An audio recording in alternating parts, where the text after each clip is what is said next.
go back. I'm your host, Bryan Abou Chacra, and on this week's episode, we'll be covering the Moth and Confidence Man, the 7th and 8th episode from Season 1 of Lost. Let's go ahead and jump right into the Moth. This episode is going to be a Charlie episode. We get to see a lot of his background here, where he came from, why he was in Sydney, why he's hooked on the drugs, what happened with his band, and you get to just kind of see what he's coping with now that he's decided to stop being on drugs. So, this opens up with Kate and Jack kind of arguing on the beach about going to the caves. Jack is 100% committed to going to the caves. He believes that they're a great place for them to be because it's safe. They're guarded from predators. It's natural shelter from rain. And it's better from being on the beach, which, just has the sun beating down on them all day, which is not good. Kate, on the other hand, can't let go of moving off of the island, or moving off of the beach into the caves. She wants to be there if a plane comes by so that she can get rescued.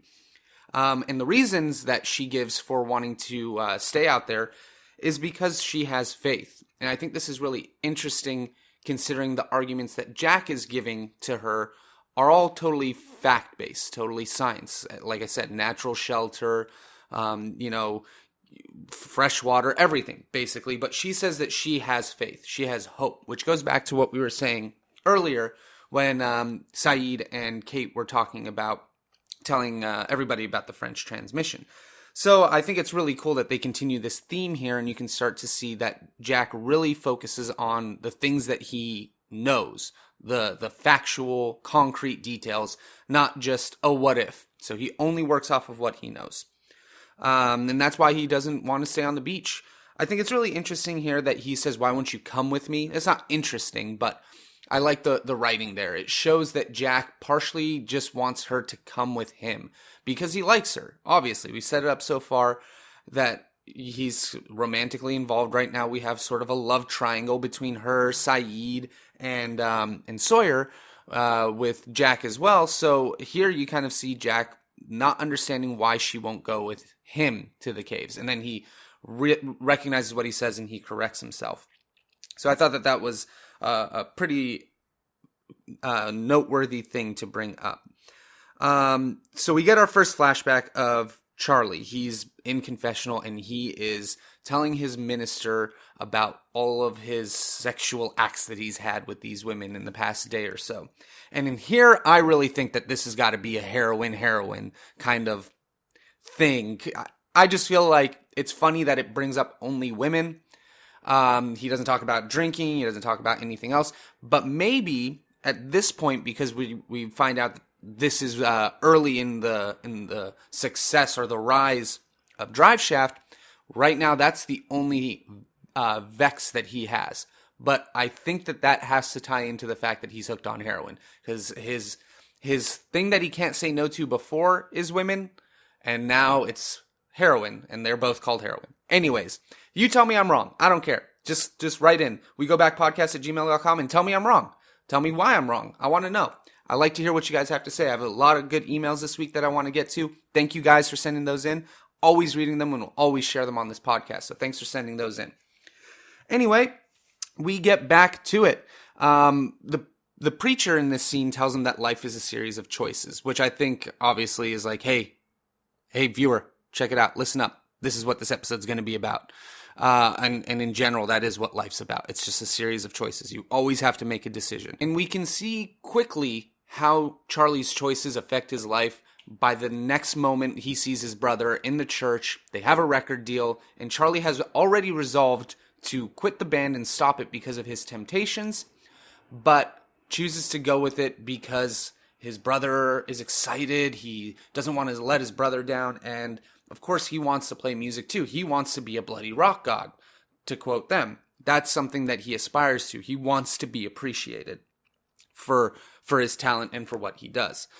And that then cuts to him being used as bait by John to try to catch a boar, which obviously he's not very happy about because he had no choice in whether or not he could do it. This also calls back to earlier on in the show when he was with Shannon and caught a fish for her, and he had no choice in it. And you can see that Charlie very much is like, removed from it, from the scene. Like he doesn't appreciate when he doesn't have a say, but being on drugs alters your mind and you don't have a say then.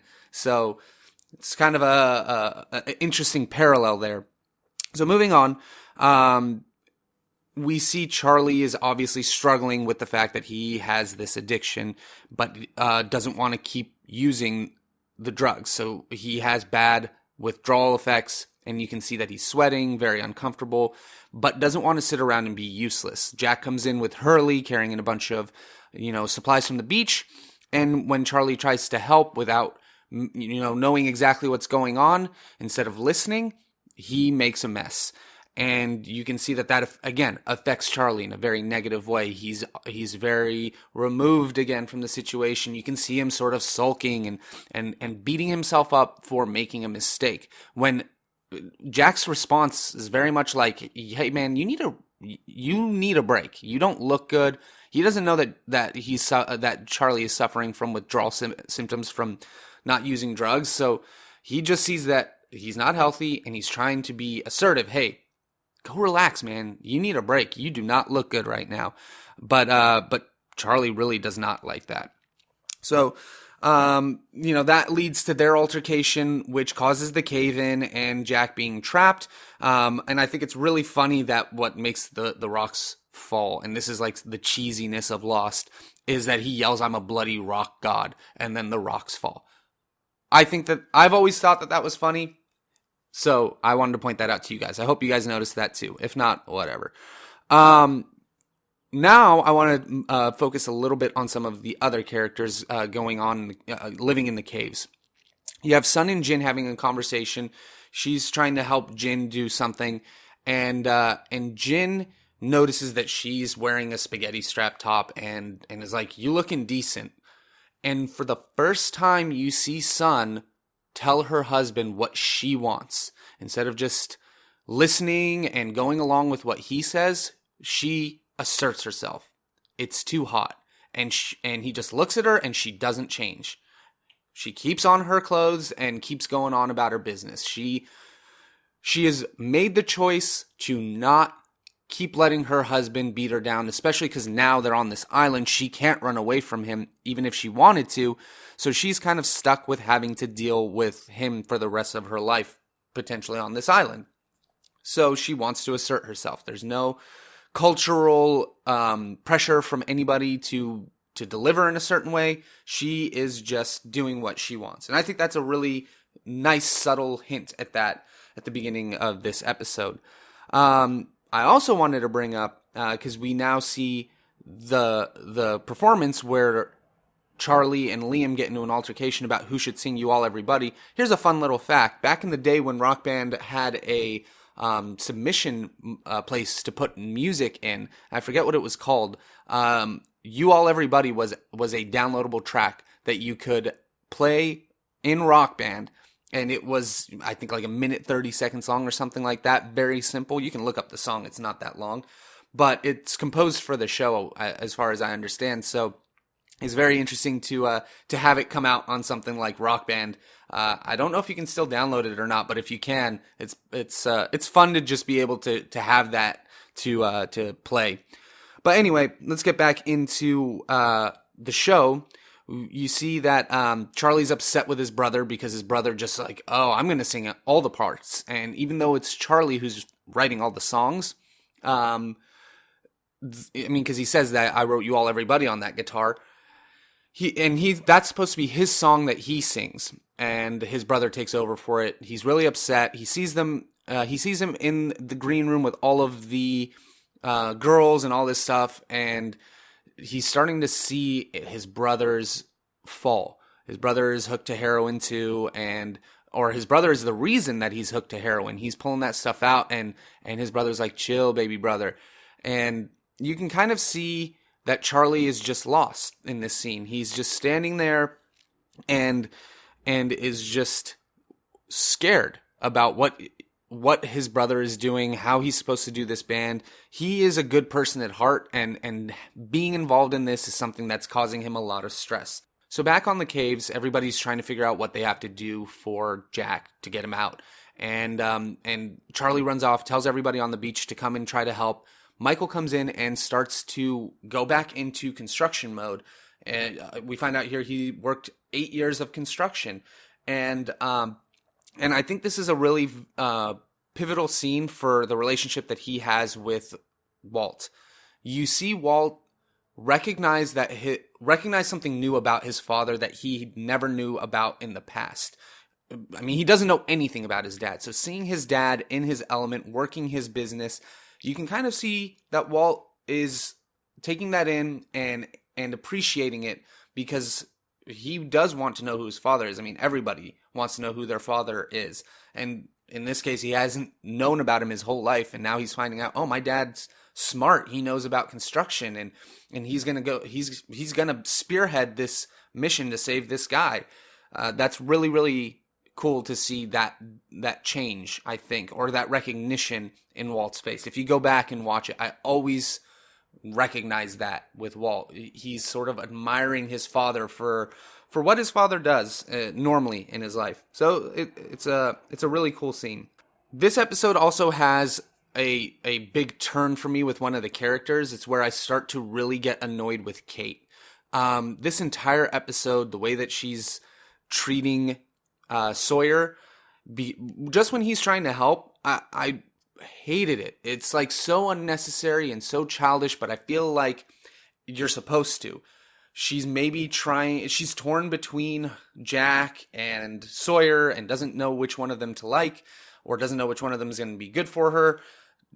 Sawyer is sort of the guy that she would maybe normally go for given her past, a more dangerous, rugged, sort of different guy, while Jack is your conventional doctor, educated, smart person. So it's a cool little fight between the two in her mind, because you can see her struggling with that, I think, especially with how mean she is to Sawyer here, when he's coming out just to tell her what happened to Jack. And he's kind of a dick by not telling her. He just wants to help. So I think that this is really interesting that, they're going out trying to put up a triangulation, or not put up a triangulation, but triangulate the signal of the French woman's broadcast so that they could try to maybe broadcast themselves or figure out something for their rescue. And Sawyer comes out to try to help them by telling her that, Jack is stuck in the cave. I always hated that. It always bothered me. I just thought it was super childish. Maybe that's the point. I don't know. We then go to Charlie and Locke. They're talking about how Charlie can't live like this without his drugs. I think at this point he's already asked for his drugs back once, and we know that Locke won't give them back unless he asks 3 times, because he wants Charlie to have that choice. And he knows it's hard. So I think giving him the 3 chances is a way of understanding how much of a struggle it is. But you also have to make a choice each time. If Locke makes the decision for him, and that's the whole analogy here with the Moth.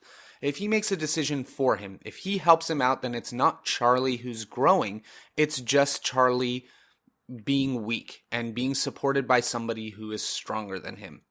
And you can see that in this explanation. He widens the hole for the Moth and he gets out. Then the Moth will be weaker, because it needs that struggle so that when it goes out into the open world, when it's out of its own cocoon, its own shell, it's strong enough to face the rest of the world. And that's really the message here. That's the choices that you have, going back to what the preacher says about having choices is life. That's how you live. And this is really solidified here with the analogy that you see for Charlie. And I think it's really cool that they have this sort of parallel storyline between him on the island and him off the island, which is what happens a lot.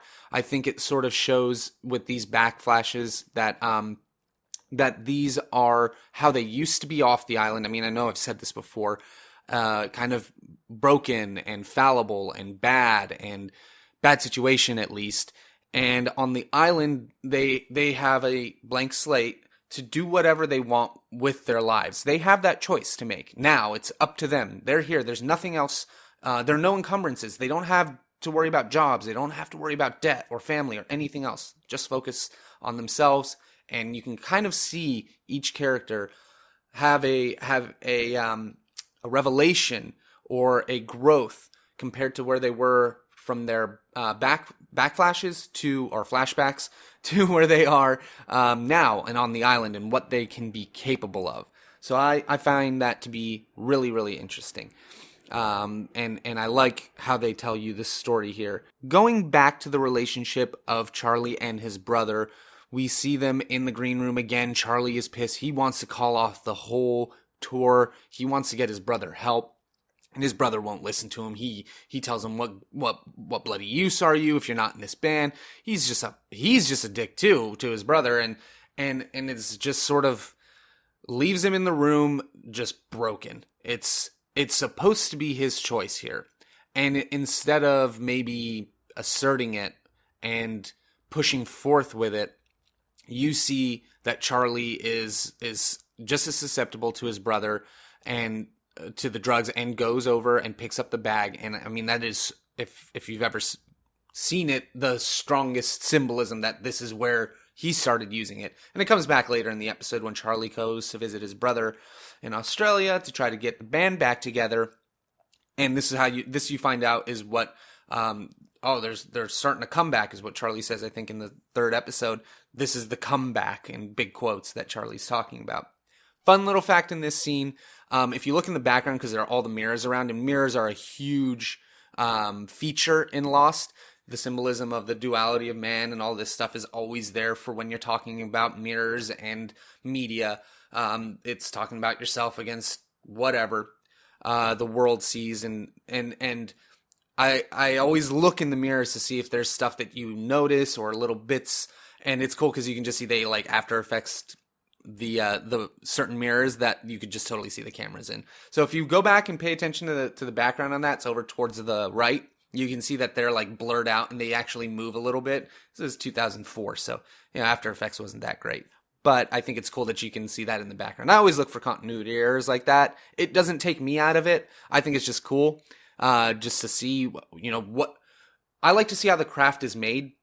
So that's how I always look at it whenever I'm watching anything. It's like, okay, what is the intent of this story?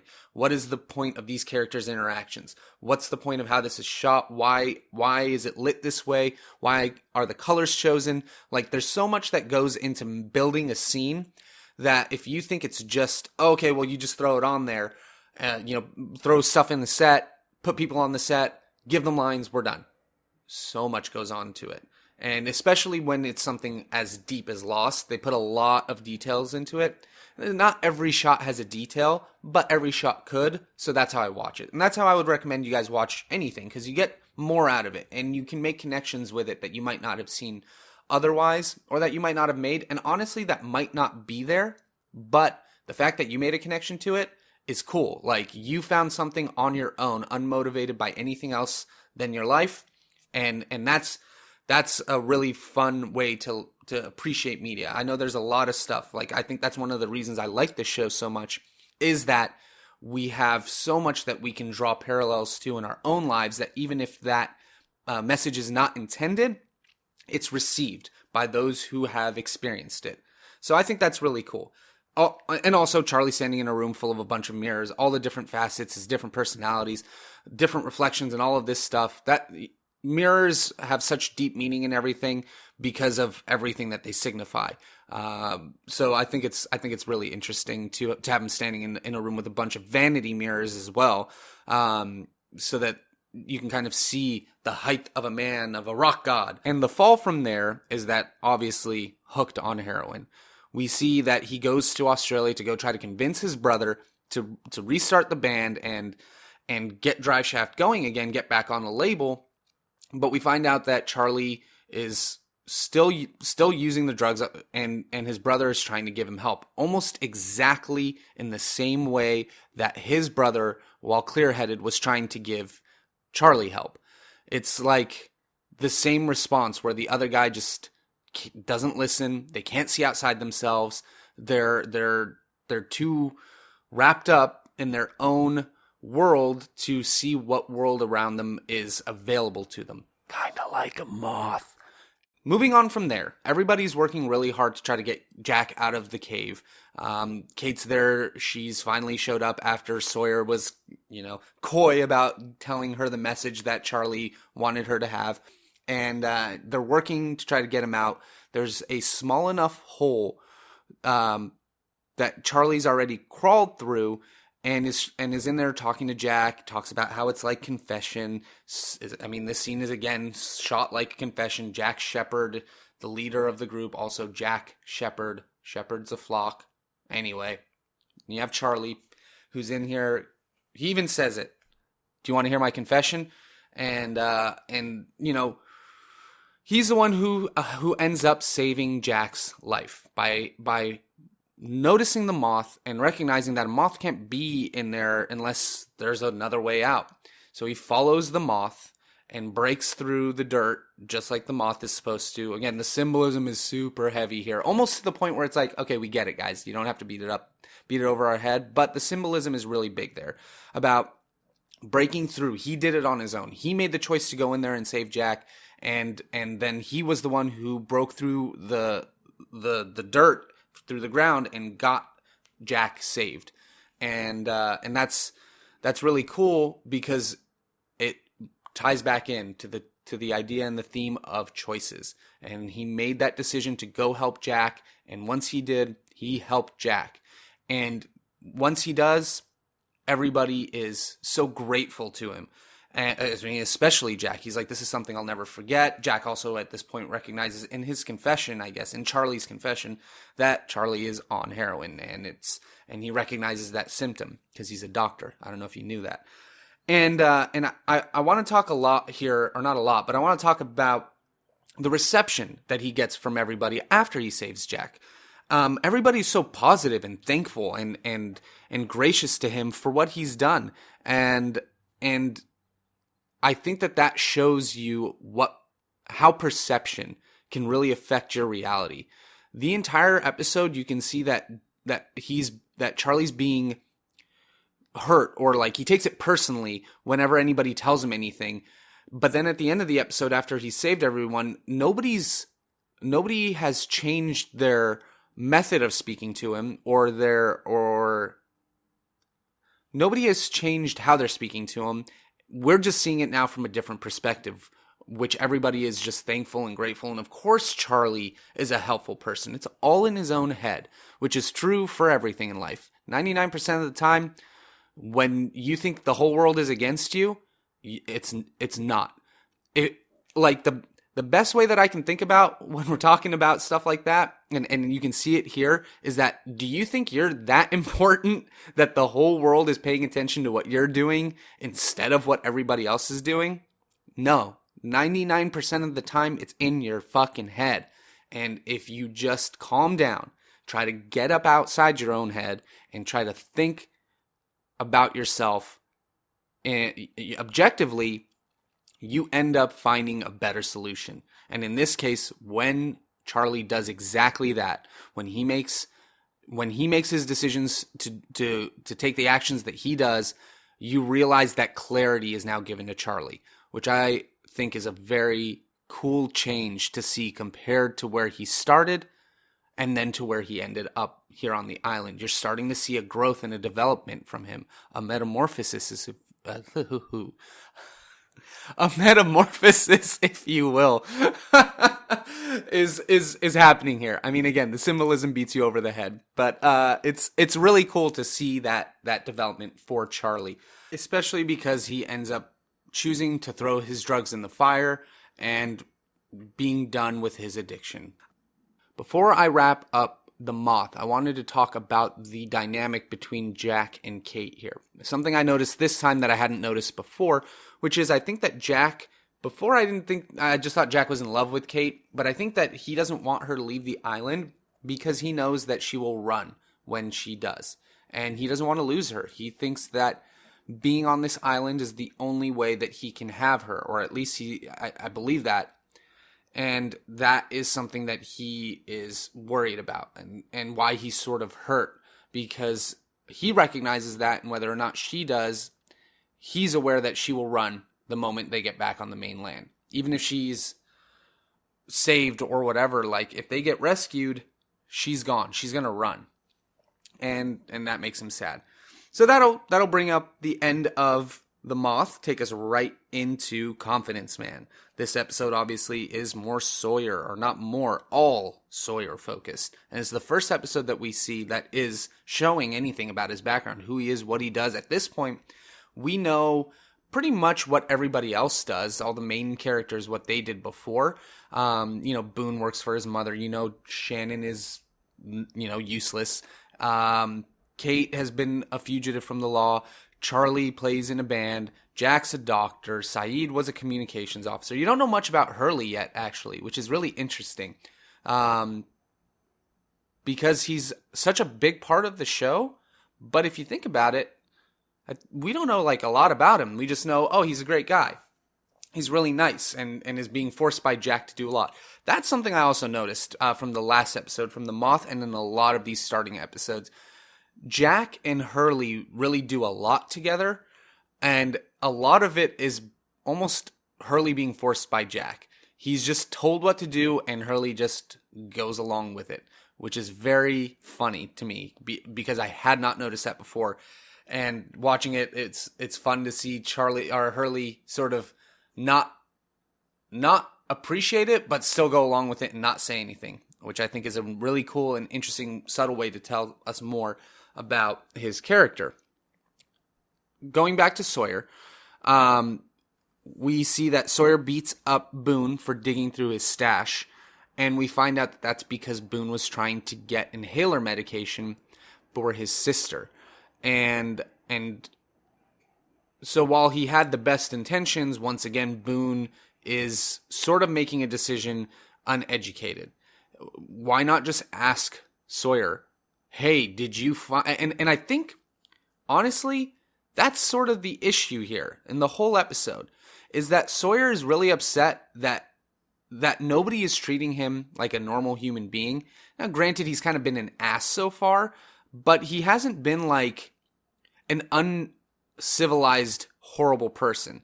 When people have asked him for stuff, he's been coy or joking, but he hasn't refused anybody's requests about stuff. He's always just said like a silly little joke or whatever, and then people just give up and turn away.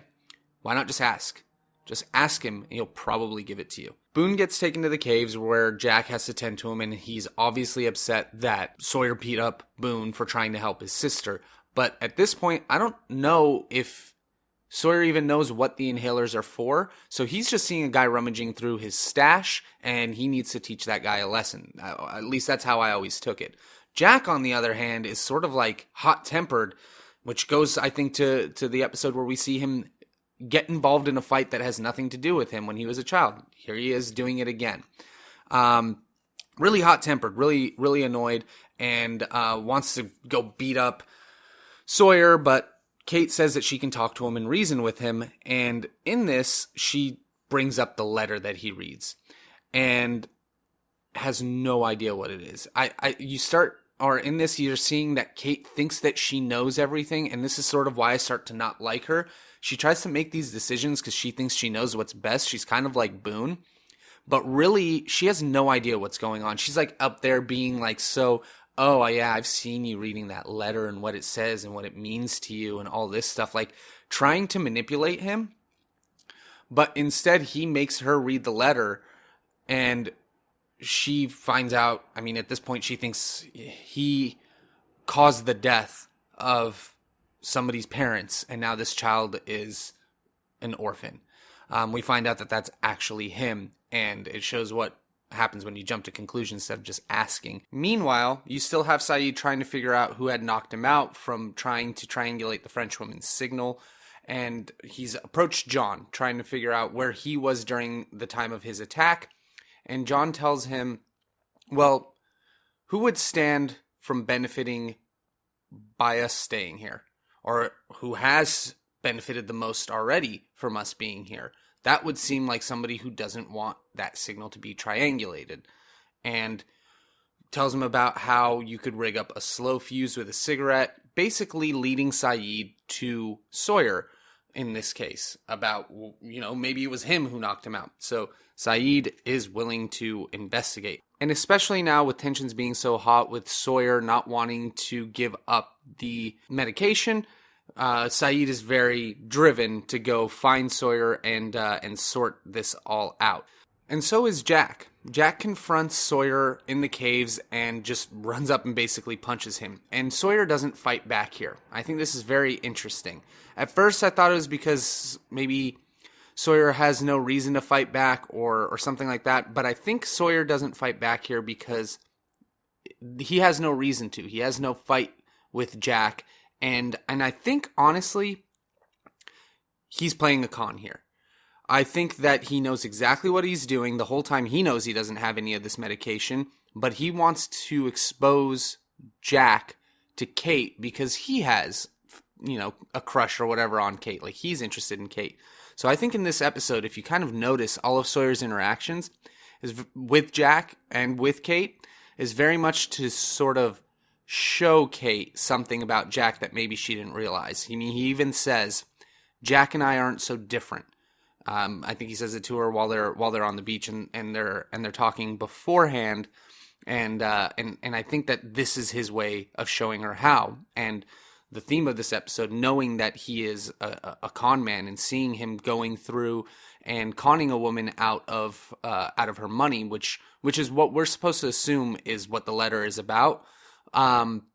You can see that he's able to manipulate people for large sums of money, and in this case, to get what he wants out of them. He does that to his other grifter friend, who threatens to kill him if he doesn't get his money to him. So, very, very interesting dynamic here between Jack, Kate, and Sawyer, and of course, in this episode, especially Saeed.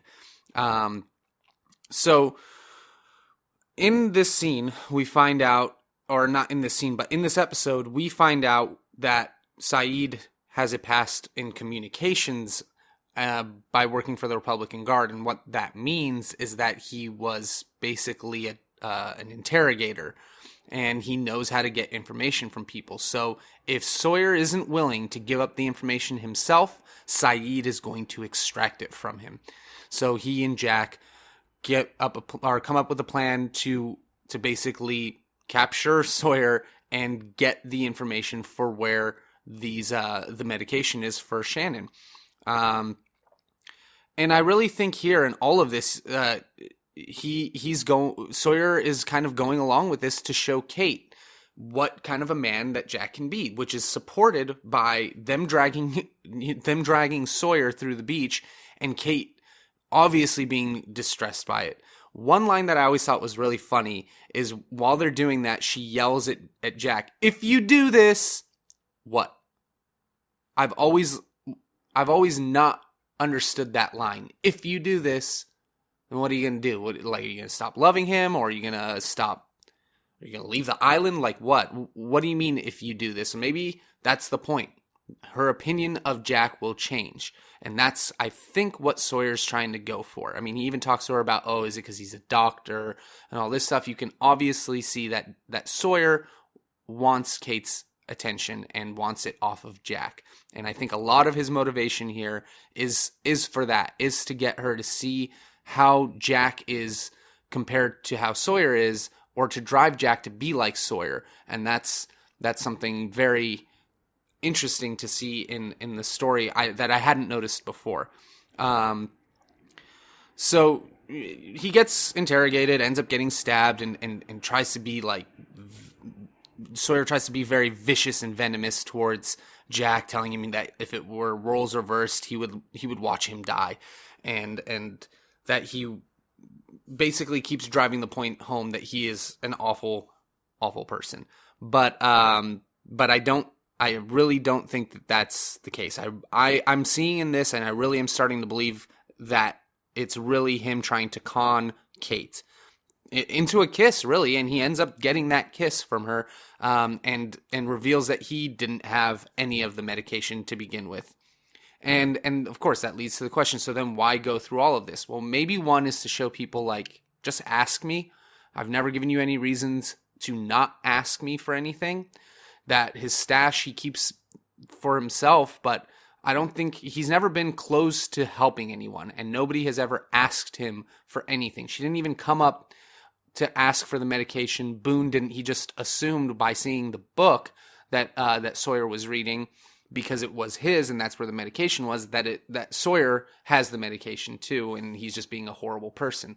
But in this case, I feel like it's really interesting. You see that everybody else sort of reverts to a very barbaric, uncivilized way of living.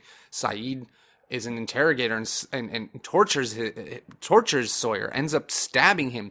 Jack, who's a doctor, a very ethical man, is complicit in this and runs up and goes and fights Sawyer, which I think, if I'm not mistaken, is the first time that you see Jack really try to get into an altercation with anybody on the island, which again, I think is all being manipulated by Sawyer. He's trying to establish, you know, what's going on or what the dynamic is, and show people how everybody can be just as barbaric as he is.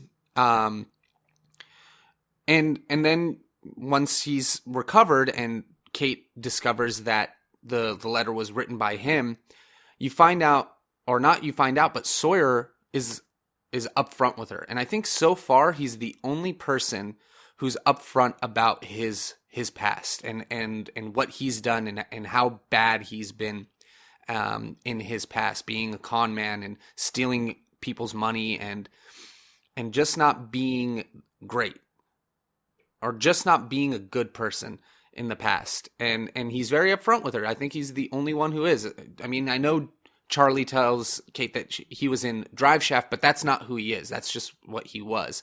Whereas Sawyer here is the only one who's like, I ended up becoming the man I was following because I needed the money and it worked. And then he just went down that path. He chose to follow that path and get him to where he's at. And back in the caves, one thing I wanted to point out before I forget is that Sun had asked Michael to help her with some stuff, and again, shows her sort of standing up to Sun, and shows Michael also sort of establishing, a space for her, or telling Jin, don't even get involved.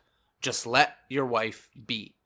And he's very stern about that, and Sun just kind of looks at him and then goes about her business, and eventually is the reason that Shannon ends up having any relief for her asthma. She knows that eucalyptus can be a remedy for people having an asthma attack, so she puts together a little mixture of eucalyptus and puts it on her chest, and helps Shannon come to a better place. A couple of things that I wanted to point out from this episode, a little tidbits I'm sure you guys might have noticed. One, pay attention to what people are wearing, like Claire. She's wearing a necklace with a symbol on it. I believe it's a Chinese character for love. At least is what it said when I looked it up. And then another thing to look at is the book that Sawyer is reading. It's about I think it's called like Watership Down or something like that, and it's a book about rabbits leaving their home and moving to a more safe place, which I think is pretty clear that that's being paralleled with this episode, that these people who are on the beach leaving their first home now going to a place that they believe is going to be better. In the book, as far as I know from the plot summary that I read, and you guys can go further in it, they get to this hallowed, sacred place that they're supposed to be at, and then there's a whole bunch of complications there as well. I guess there are no female rabbits, so there's no future or legacy there, which is sort of, again, paralleled with, is the caves our future? What's there for us? There's no rescue, or is the beach our future? Will being here ensure our rescue? That's a very good point to consider in this. And the books that they reference, like I said, they reference Alice in Wonderland, and they'll reference a few other books, and I'll bring them up each time. Heart of Darkness was referenced already, and I'll try to give you a little bit of an explanation as far as I know about it. And if you have any questions about any references or something you just don't get, please email me, wegobackpodcast@gmail.com, so I can tell you about it while I'm on the show. I really want to help everybody that I can understand the show better, and it'll help me enjoy this experience more. It's been a lot of fun going through and reading your guys' emails and thinking of things again in a different light, because you guys have different perspectives, and I've only seen it basically with my group of friends. So it'd be really nice to see what you guys have to think about it. So please keep sending in your emails. Speaking of, that takes us to the end of the Confidence Man, and will bring us into our email segment. I got a lot of emails or questions from you guys, a few repeat guys and a new email. And I also have been talking to a couple of you on Facebook Messenger. Shouts out Brandon. Really appreciate all the input that you guys have had so far. It's been really cool to have these discussions again with new light and with a different perspective on my own life, because I mean, this show's been out since 2004, so it's 13 years old in terms of when it started, especially this season. And towards the end of it, I believe it's 2007 or 2006 when the show ended. So that's going to be 10 years ago. Hopefully by the time I finish this podcast, maybe a little longer. So let's go ahead and jump right into our first email, again from Walter. He said, so one thing I realized when listening to this episode is that nobody on the plane was doing well in life. Jack's father died. Kate is going to prison. John is rejected from his dream walkabout, and he's paralyzed. He didn't say paralyzed, but I'm adding that in there. Jin and Sun are holding on to the last strings of love between them. And we know that Charlie is struggling with his heroin addiction. So I mentioned this earlier, and it was prompted by this email from Walter. Yeah, everybody coming onto this island was in a horrible state. Nobody was in a good place so far that we've seen. All of the backstories have shown that everybody had a horrible life outside of the island. And here on the island, I think the only person who's embraced that new chance is John. I think you can see him really maneuvering well within the island and developing and growing. Everybody else is starting to develop as well, but John has the quickest development, I think. So very, very good point. Thank you for pointing that out to me, Walter, and I appreciate all your emails every week. Next up, I have two emails from, I think it's Lukey A. Both of them have to do with Locke, and he says, do you think that Locke, with his interaction with the monster, has some sort of influence from the monster? I don't know. That's something that I'm going to pay attention to as I'm watching throughout these episodes, because he seems to get everything so fast. It can't just be his own mind, unless, going back to choices, on the island, you have somebody who used to be absolutely feeble, completely weak. I mean, he was paralyzed. He needed a wheelchair to walk, and now he's made the choice to use all of his facilities and really embrace this island. And maybe it's his openness that brings that sort of communion that he has so far with the island. But I don't know. That's something that I'll have to pay attention to. And as we develop the story, or as we go along in the story, I'll talk more about this theme, because I think that that's a really good point. Thank you for bringing that up. And the other email that Lukey sent was about the same way. But it's a little bit spoilery, so I'm gonna save that for a little later. Last email is from Seth. He says that he brings out a lot of really interesting points. He says that the color of the clothes tell us a lot about the disposition or alliance of a character. Kate and Sawyer start out wearing white and black respectively, which are opposites. Sawyer's shirt is purple later when he goes and tries to help. I never realized that Charlie's brother is also going through his own struggle, and it wasn't all about Charlie. Charlie, in a way, just doesn't realize he has to go through his own struggle when he declines his brother's offer for medical help. I think that's the same thing as I was saying earlier, and I think that that's a really good point, Seth, that he is going through his own struggle, and he has to get through it by making his choices much like his brother did. His brother, who missed the birth of his daughter because they were trying to get a fix while they were on tour, is making a choice for his daughter to be a better person. And we see him in Australia in a much better place. So Charlie does make that decision once he gets to the island, but he's kind of had to lose everything before he could be able to recognize what he has. Seth continues to say, Saeed says Allahu Akbar before he fires the rocket, which means God is great, but really is using the kind of please God before something that requires good fortune. As a Muslim viewer, that's a good detail. Not to mention, it's good seeing a brown man as a buff, proactive hero taking the reins for a major plot point. I think that's a very good point, Seth. And I think that's what's so unique about Lost. It's one of the first shows to have such a dynamic cast with, very different national backgrounds. And it's, I believe, definitely the point.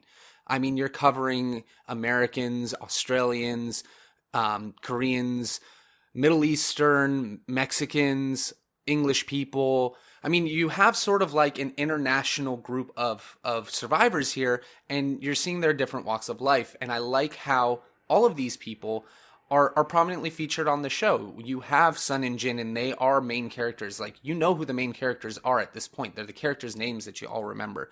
And I think I forgot to mention it in this moment. And sorry to break the email chain. This reminds me, they totally had my favorite joke that they run in Lost. This is the first time you actually see the joke. It was in, I believe, Moth during the cave-in. When Charlie runs to the beach and they're trying to get everybody together, Michael asks for Scott, but he's speaking to Steve. And then Steve says, no, I'm Scott. No, I'm Steve. He's Scott. And that comes back a million times over and is funny every single time. Why that's in there, why that comedy is part of the show, is one of the reasons I love Lost. Anyway, going back to Seth's email, he's now talking about Confidence Man. He said, watching this episode back, I never thought that Sawyer just wanted people to hate him, or that maybe he didn't know how to be anything else. I don't know if I'm missing anything, but it didn't make sense to me. I'm not sure how his con story matches thematically with the A storyline. I liked that Saeed kind of is chivalrous/romantic to Kate when he leaves, or that it's not completely platonic, which is interesting for a Brown character, but also for a side character. I never picked up that the writers kind of played around with that. Yeah, I think at first they had a lot of really interesting ideas for dynamics of relationships on the island. You sort of see something maybe coming up with Jin and Michael. That's sort of being played at in this episode, or in these episodes as well. So I think that's a really cool point, and that's another like big deal there. I mean, you have, if you want to talk about interracial stuff, but I mean, yeah, the show of Lost, I think, was really open to these people being from different walks of life, but not necessarily falling into certain archetypes or things or tropes, I guess, that exist for these types of characters. The one time that it does, it corrects itself when Michael is talking about how Korean people don't like black people where I come from. And I think he immediately says, I don't really think that. Not immediately, but when his son asks him about it later, you can see that he goes, I don't even really think like that. I was just angry and all this stuff. And it explains that everybody here is sort of on a level playing field, that these normal outside world interactions and dynamics aren't necessarily going to be the case here. But going to the point of Sawyer's con man story thematically matching with the Ace storyline, I think it does. And because of your email, I read this before watching the episode, Seth. I noticed what I was explaining in my review about how I think Sawyer's trying to just manipulate the people on the island, sort of falling into his old bag of tricks with how he manipulates Kate and makes her feel pity for him, especially when she says that. Like, he really wants to drive that point home. I think he was conning everybody, but it was a reverse con. Ooh, I just thought of this. It was a reverse con. He didn't have something, and he was trying to make people think that he did, and to not take something from somebody, but to just sort of show that he never had it to begin with. Maybe, I don't know. That's an interesting thought. So I think that's really the point of showing Sawyer as a con man, is that he has a lot of experience dealing with people, manipulating people, and extorting things from them because of his skill set. So really appreciate that, Seth, sorry. Really appreciate you guys' emails, the repeat emails from Walter and Seth.